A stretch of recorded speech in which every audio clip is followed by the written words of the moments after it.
On opening night of my professional acting debut, I saw my rapist on the fucking L train as I headed home, beaming with the afterglow of basking in the spotlight. This night should have been a triumph, but instead I was rewarded for my first performance as a genuine downtown theater artist with a rapist sighting and a full-on panic attack. It didn't even really surprise me.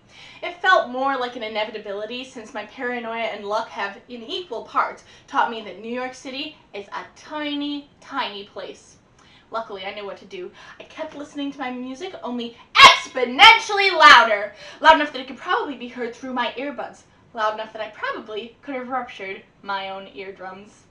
I bribe myself with music that's new to me, so as an opening night gift to myself, I was listening to the Kiki and Herb Christmas album, free on SoundCloud, just putting that out there. And as I listened, I told myself, you hear this? Now, if you needed to be, you could be 10 times more manic and intense and terrifying than the music you're listening to. You're crazy, and being crazy scares people. You could scare him enough that he'd be afraid to even touch you. You could do it, and then he'd never hurt you again.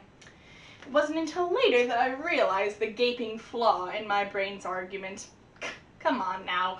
Remember Blanche Dubois? Crazy doesn't save people from assault. It just makes authorities dismiss accounts of rape due to mentally ill survivors allegedly being unreliable narrators.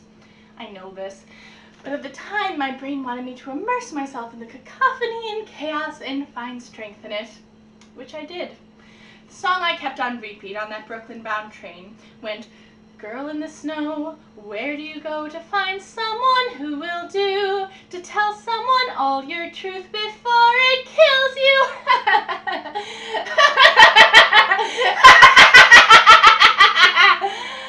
Listen to your crazy laugh before you hang a right and disappear from sight. What do they know anyway? They'll read it in a book. What do they know anyway? They'll read it in a book tonight.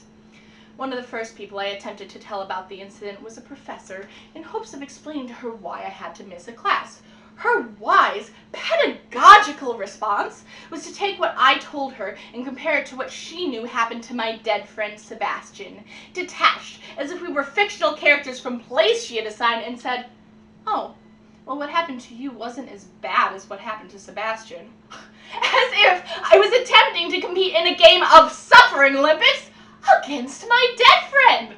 Like, only one of us is still alive, so I'm pretty sure we all know who the real winner is here.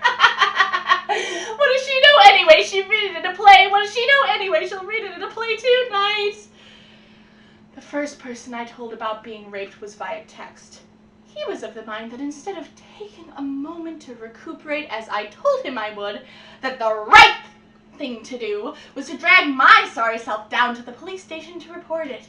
He said that by not immediately bringing the case to authorities, I was complicit in my rapist's proliferation of sexual violence. That it will be my fault when other people are raped because I had the absolute audacity to exercise autonomy over my experience in the wake of losing autonomy over my body. My friend called me selfish. Selfish. What does he know anyway? He read it in text. What does he know anyway? What does he know anyway? What does he know?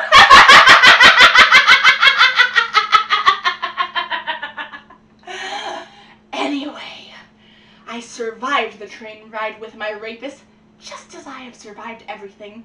And once I got to a place of relative safety, I shrugged and thought, well, I don't want to start any blasphemous rumors. But I think that God has a sick sense of humor. And when I die, I expect to find him.